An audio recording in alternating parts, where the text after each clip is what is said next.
wabarakatuh. Bapak dan Ibu dosen penguji yang saya hormati, perkenalkan saya Aan Andrian, mahasiswa PPG dengan nomor NIM 5222111558. Pada hari ini, hari Kamis tanggal 12 Januari 2023 bertepatan dengan tanggal 19 Jumadal Akhir 1444 Hijriah. Saya akan merekam video pembelajaran real saya dan sekarang saya berada di kelas 11 Al-Hadi. Mohon saran-saran konstruktifnya untuk perbaikan pembelajaran kami ini. Terima kasih. Baik, anak-anak semuanya, bismillahirrahmanirrahim. Assalamualaikum warahmatullahi wabarakatuh. Waalaikumsalam warahmatullahi wabarakatuh. Bismillah, alhamdulillah, wassalatu wassalamu ala rasulillah wa ba'du. Selamat siang semuanya. Ngantuk? Ya. Apa obat ngantuk? Tidur. Tapi nggak perlu diobatin ya? Hah? Perlu? Baik, anak-anak semuanya, bertemu kembali dengan PAI.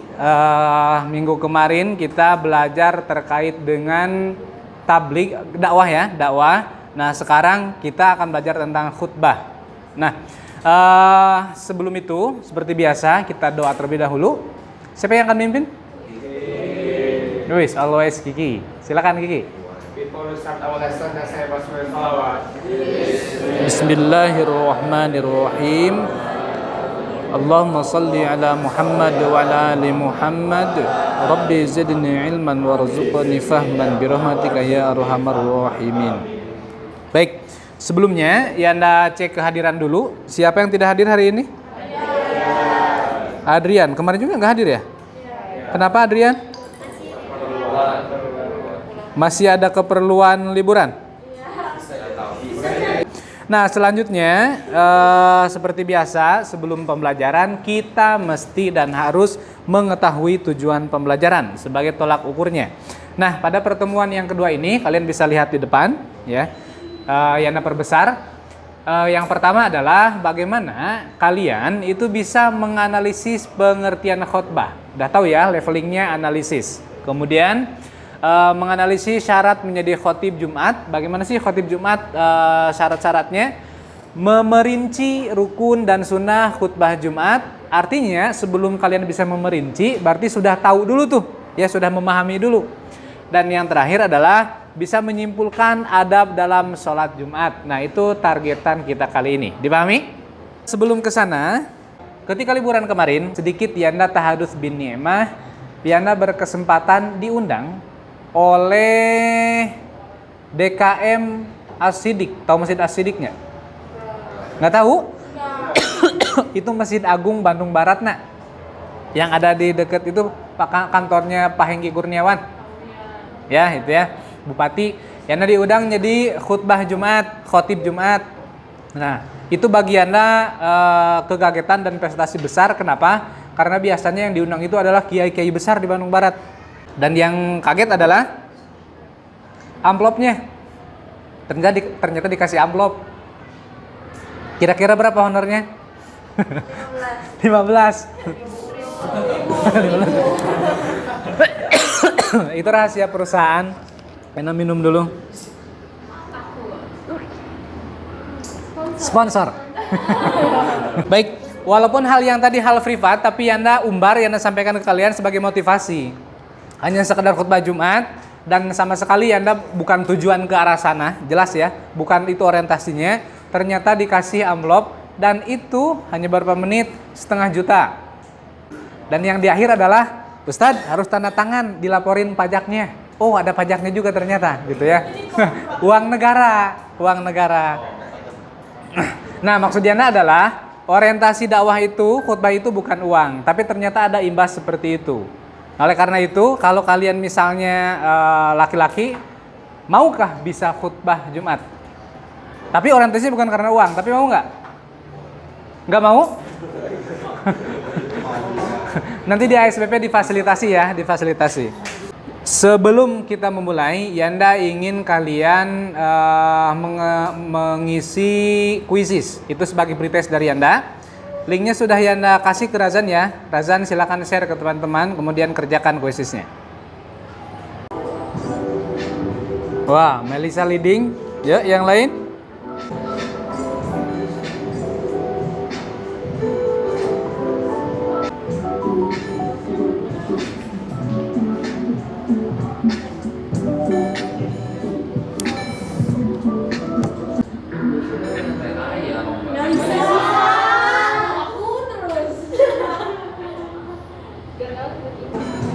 Oke, baik semuanya.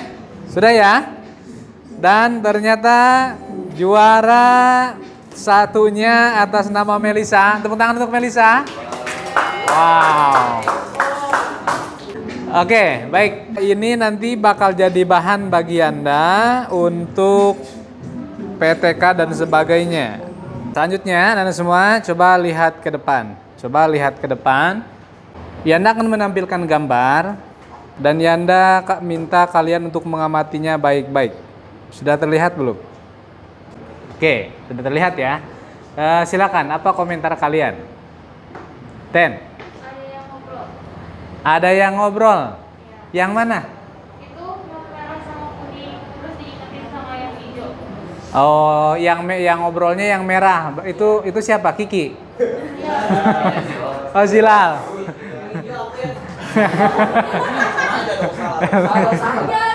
Oke, baik. Ada yang ngobrol. Selanjutnya apa lagi? Ada yang ini yang kayak berusaha buat kayak bilang katanya jangan ngobrol. Oh, ada yang ngingetin. Oh, si Ijo. Yang ngobrol. Oh, si Ijo yang. Oke. Baik. Selanjutnya ada apa lagi? Silakan. Gimana? Ada yang tidur ya.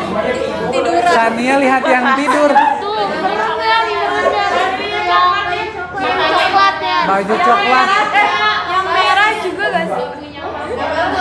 Oh, yang belakang. Yang warna ungu ya. Oke, ada yang tidur. Terus apa lagi komentar kalian? Ada yang dengerin. Ada yang dengerin, ada ya? Ah, ini dari perspektif positif, ada yang dengerin. Terus ada apa lagi? Masjidnya gelap ya. Gimana Ren? Masjidnya gelap yang tuh lihat tuh hitam backgroundnya. Oh, masjidnya gelap, sedang mati lampu mungkin ya? Iya, makanya tidur tuh ya. Oh, berarti iya ya? Atmosfernya sudah tepat. Wajar tidur karena masjidnya gelap. Aduh. Apa ada lagi? Gimana? Hah?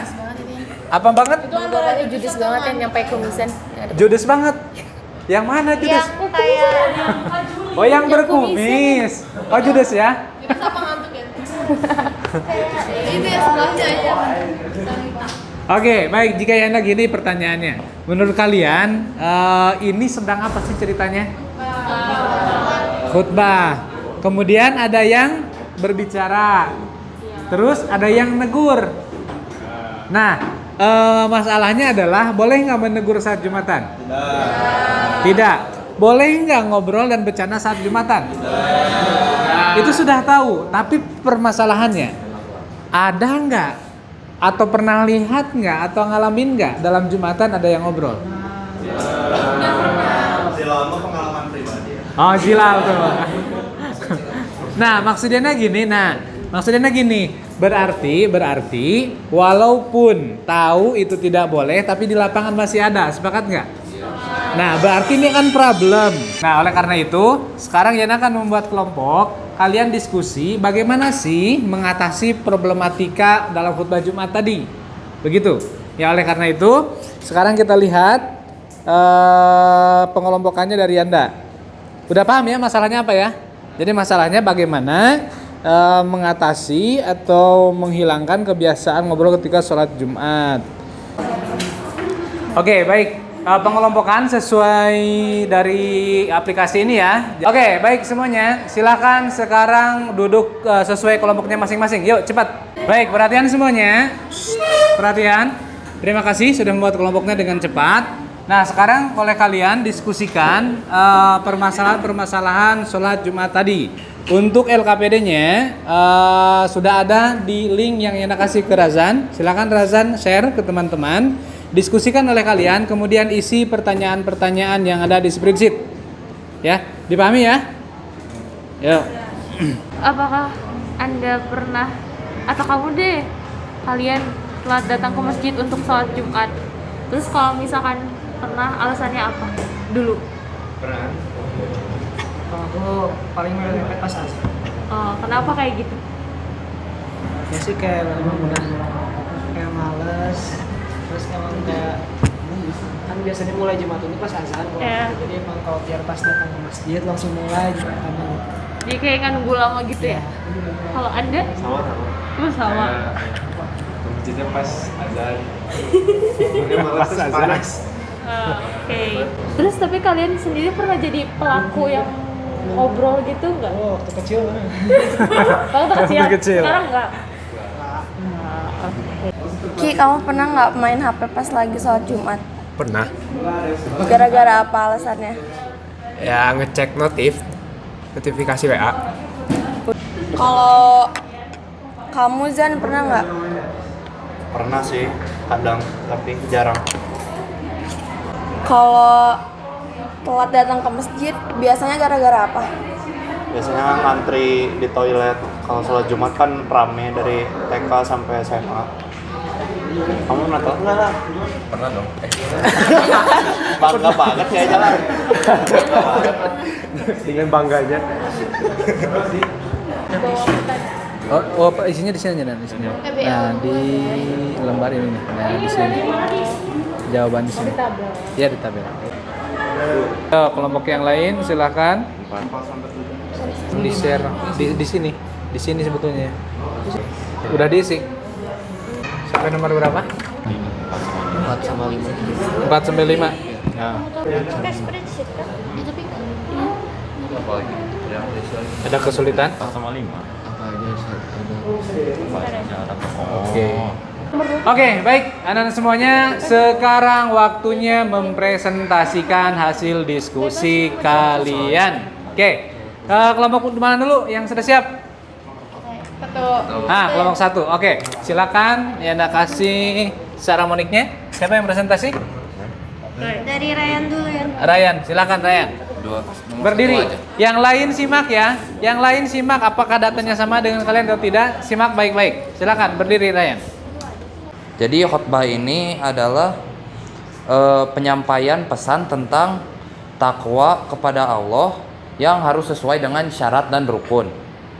Jadi yang nomor 2 itu syarat jadi khotib. Hasil diskusi kita yang pertama yaitu Islam yang sudah balik, terus mengetahui syarat, rukun, sunnah, dan khutbah. Yang keenam suaranya jelas dan dapat dipahami oleh jamaahnya. Dan yang terakhir berpenampilan rapi dan sopan. Oke, tepuk tangan untuk kelompok ini. Baik, selanjutnya kelompok mana? Ini, silakan. Rukun khutbah yang pertama membaca hamdalah pada kedua khutbah, yang kedua membaca sholawat kepada Nabi Muhammad SAW, yang ketiga berwasiat tentang takwa kepada diri dan jamaah, yang keempat membaca satu atau beberapa ayat suci Al-Quran pada kedua khutbah. Sunnah khutbah itu yang pertama itu khatib memberi salam pada awal khutbah dan menghadap ke arah jamaah. Yang kedua, khutbah disampaikan di tempat yang lebih tinggi atau di atas mimbar. Yang keempat, khatib hendaklah memperpendek khutbahnya, jangan terlalu panjang. Sebaliknya, sholat Jumat saja yang diperpanjang. Di sini aku mau ngejelasin tentang pertanyaan nomor 4, apa saja adab dalam sholat Jumat. Yang pertama, menyegerakan berangkat ke masjid lebih awal. Lalu yang kedua, membiasakan mengisi syaf paling terdepan yang masih kosong. Lalu melakukan tahiyatul masjid atau qobla Jumat. Masalah yang saya ketahui ketika sholat Jumat di sekolah berlangsung, yang pertama, banyak yang telat datang ke masjid. Yang kedua, banyak anak SD yang berisik ketika Jumatan. Yang berisik SD, bukan SMA. Kadang-kadang juga ada. Kadang-kadang juga ada. Contohnya Kiki. Yang ketiga, ada yang mengobrol ketika khutbah berlangsung. Waduh. Lalu masih tergoda untuk memainkan gadget. Mainkan gadget. Waduh. Berarti anak SMA nih ya? Ya harus. Yang bawa gadget. Yang terakhir itu banyak yang tertidur ketika khutbah. Tidur ketika khutbah. Pernah tidur? Pernah. Oke, tepuk tangan untuk kelompok ini semuanya. Oke, Baik, terakhir ya kelompok ini. Silakan siapa presentasinya? Kami. Yang lain simak. Ini temuan-temuannya apa nih dari kelompok ini? Jadi untuk hasil diskusi kelompok kami untuk menjawab pertanyaan nomor 6 yaitu menganalisis alasan kenapa pelaku melakukan hal-hal yang sudah dikatakan pada pertanyaan sebelumnya. Untuk alasan yang pertama yaitu alasan datang telat. Biasanya orang-orang itu datang telat karena malas untuk datang tepat waktu ke masjid. Malas. Lalu orang-orang tuh biasanya lapar sehingga makan terlebih dahulu sebelum datang ke masjid. Setelah itu terkadang guru sebelum mata pelajaran sebelum Jumatan tuh keluarnya telat. Berarti yang salah guru? Murid Bisa juga bisa. lah, bedakeun.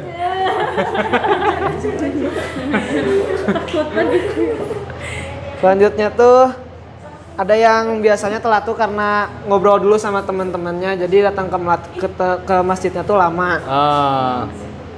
Lalu di tempat wudunya biasanya antri sehingga lama untuk proses ke masjidnya. Oke. Next. Selanjutnya itu malas mengikuti tadarus, jadi datangnya Ya Allah. terakhiran gitu. Ada ya yang malas ikut tadarus? Ada Pi. Mungkin juga ada orang yang datang pas ke masjid tuh karena nggak mau nunggu lama, jadi biar langsung datang ke masjid langsung mulai Jumatan. Oh, nggak mau nunggu lama ya? Oke. Lalu untuk alasan mengapa mengobrol atau memainkan HP ketika khotbah berlangsung, mungkin ada kebanyakan orang yang masih belum tahu tentang hukum tidak boleh mengobrol atau tidak tahu bahwa kita tuh harus diam saat khotbah berlangsung. Lalu ada alasan yang lainnya yaitu diajak teman untuk mengobrol. Lalu ada khotbah atau khotib itu tidak menarik sehingga orang-orang tuh mengobrol ataupun tidur. Oke. Selanjutnya itu ada penasaran dengan notifikasi HP. Notif HP, pas yang nyala lagi. Dan terakhir itu pasti kebanyakan orang juga tidak bisa jauh dari HP, jadi pasti megang HP mulu. Untuk yang terakhir ada alasan tidur, yaitu khotib atau khotbah itu tidak menarik, jadi orang-orang mutus buat tidur. Terus khotbahnya tuh terlalu panjang, jadi kebanyakan bosan orang-orang, jadi tidur. Lalu ada malamnya kurang tidur. Ada juga yang sudah menjadi kebiasaan ketika Jumatan tuh untuk tidur kayak zilal. Ampun. Dan terakhir itu ada juga yang mencontoh guru yang tidur. Hah? Ada yang mencontoh guru tidur? Ya. Waduh. Bentar ya. Mau dilepas ininya? Nah. Sarah, mau lepas? Oh. Maaf. Nah, di sini kami membuat beberapa rekomendasi tentunya, terutama untuk guru ataupun siswa. Yang pertama itu Muroki tidak full bahasa Arab dan Inggris, tapi ada beberapa bahasa Indonesianya, terutama ketika mengartikan hadis larangan berbicara saat khotbah, supaya jemaah yang ada di masjid itu ngerti bahwa oh iya ketika saat khotbah itu gak boleh berbicara loh gitu. Oh iya ya, ini kan full Arab Inggris ya di kita ya. Oke. Lalu yang selanjutnya itu siswa yang ngobrol dan telat itu dicatat sebagai konsekuensinya. Untuk siswa yang mengobrol nanti setelah khutbah berlangsung atau setelah Jumatan berlangsung diberikan pemahaman, tetapi untuk yang telat itu diberikan hukuman. Oh, siap ya, siap. Rekomendasinya yang tak terima nanti nih. Lalu yang ketiga itu piket wudunya mungkin diperketat lagi. Yang selanjutnya khotbah sebaiknya jangan terlalu panjang menyampaikan kayak tak gitu. Mungkin bisa aja gitu disisipin cerita-cerita, terus suaranya juga lebih dilantangkan biar jemaah yang ada di masjid itu nggak ngantuk. Oke. Lalu yang selanjutnya itu OSIS atau ROHIS mungkin bisa membuat artikel atau apa aja untuk memeriahkan dan menggalakkan hari Jumat. Lalu yang terakhir, para siswa seharusnya mengikuti peraturan-peraturan yang telah dibuat. Begitu. Oke, Terima rekomendasinya kasih. bagus. Tepuk tangan semuanya untuk kelompok ini. Oke, baik anak-anak semuanya, terima kasih sudah presentasinya dan Yana tercengang dengan data-data dari kalian, mulai dari apa namanya? Tadi ada yang nyampein syarat-syarat khutbah dan sebagainya, ada 4 madhab ya, dari Syafi'i dan sebagainya, itu penemuan yang bagus menurut Yana. Nah, yang lebih kaget dari Yana adalah ketika alasan orang telat ke masjid, ketika kenapa tidur dan sebagainya. Itu akan jadi catatan bagi Anda. Nah, sekarang waktunya kita merefleksikan pembelajaran kita, termasuk menyimpulkan apa kesimpulan dari pembelajaran hari ini. Ada yang mau menyimpulkan? Razan, silakan. Jadi kalau udah yang dari Razan dengar dari teman-teman tadi, kayak alasan kenapa sih orang-orang bisa pada telat Jumatannya, terus kenapa pada males, itu mungkin bukan alasan yang cukup logis ya buat seseorang bisa telat. Kan sebenarnya kayak telat ke masjid karena dia di tempat duduknya ngantri lah, apalah, kan itu sebenarnya bisa diakalin ya, kayak dia mau cari toilet lain atau apa. Mungkin itu alasan-alasan yang dijadiin benar-benar alasan doang gitu kan, karena malas sebenarnya. Karena malas ya. Oke.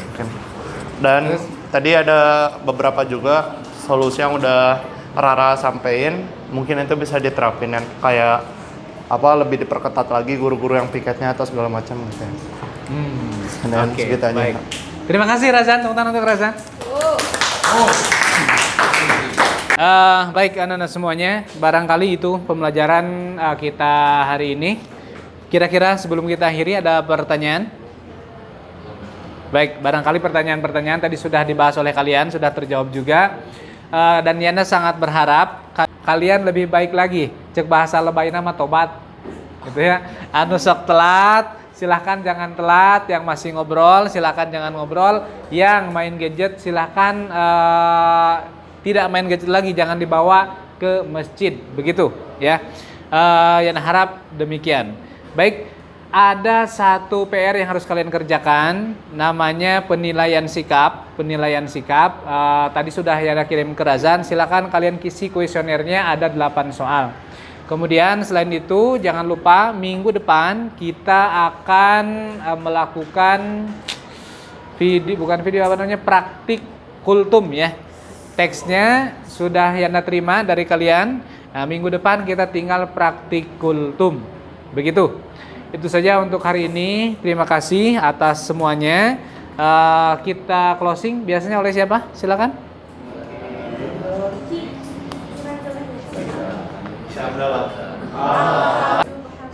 Subhanakallahumma wa atubu ilaik.